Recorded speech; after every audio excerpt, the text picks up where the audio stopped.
Én is üdvözöllek titeket, nagyon köszönjük, hogy eljöttetek a Billenium című előadásra. Én Lili vagyok, 5. Vince, és Budapest 15. kerületében Rákospalotán vagyunk.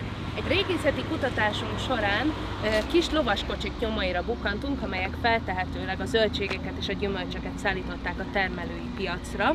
Azt beszélik egyébként, hogy a rákospalotai termények minősége olyan jó volt, hogy mindenhol ezeket keresték. Így igaz.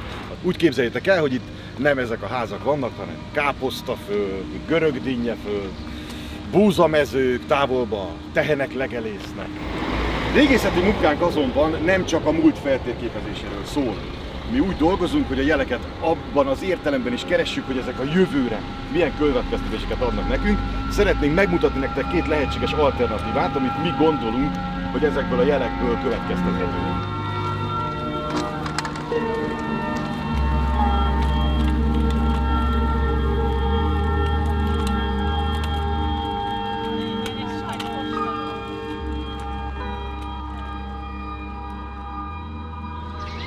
Létrejött az adatkapcsolat, látjátok, hogy mi a helyzet. Azt tudom nektek mondani, hogy erre ilyen fasorok vannak már az utca helyett, sőt erre is fasorok vannak itt a másik oldalon.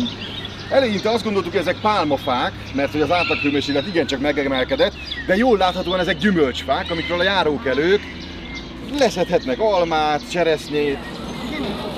Átjövünk a hegynek a jobb oldalára, akkor ott látjátok majd az új Rákospalotai Helytörténeti Múzeumot. Egy nagyon színes épület, méghozzá azért, mert gerillakötés borítja, tehát úgy képzeljétek, egy nagyi körbe kötögette, olyan. És most egy picit majd így óvatosabban kell, mert itt pár idősebb, bőven 90 évei fölött járó latex melegítős kocogó fog elhaladni a fényesen kivilágított futópályán, amely parkos részeken és köztereken vezet végig egész a stadionig. Itt, ahogy futnak itt előttünk körbe-körbe, a kinetikus futófelület energiává alakítja át a lépéseiket, így módon áramot generálva.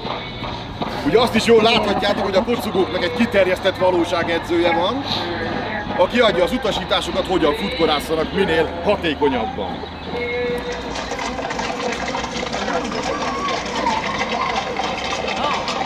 Azt láthatjuk a gyümölcsös kocsi mögött, ha jobban megfigyeltek, azonnal látod, itt kicsit errefelé nézve, igen, egy drón hordozza a cekkerben a görögdinnyét, amit azonnal viszik egy távolabbi negyedben lakó megrendelőnek, hogy frissen kapja a gyümölcsöt. Kérlek szépen, így élünk 2040-ben. És tovább bandukolunk a jövőben, hogy 2070-ben is eljussunk.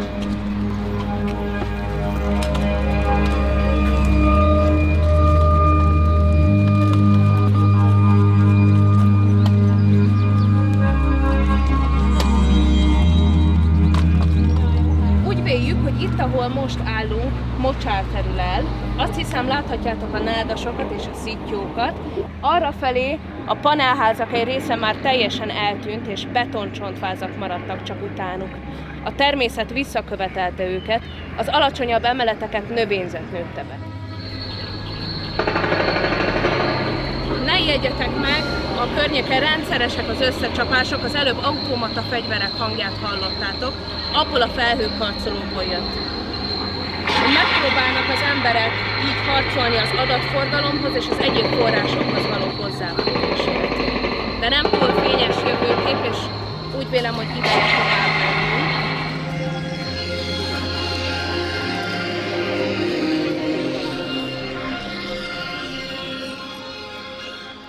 Séta elején említettem, nagyon örülnénk, ha ti is segítenétek ötletelni, hogy szerintetek Rákospalotának mire van szüksége, és hogy mivel fejlődhetne például ez a tér, ahol most állunk.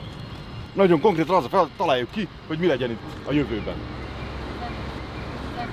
Sok fűzfa. Ja, meg egy kis patak. Igen, víz, fűzfa. Én lovakat is el tudok képzelni. Lovakat? Hát akkor mondjuk oda rakhatunk egy parkot?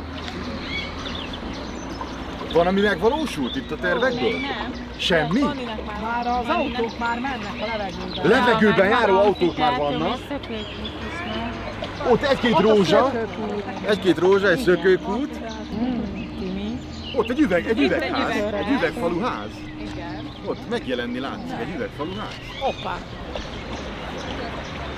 Egy ló készül ott már. Készül a ló? Igen. Mindjárt fölnyeri. Fűzfák megvannak? Most nőnek. Most nőnek a fűzfák.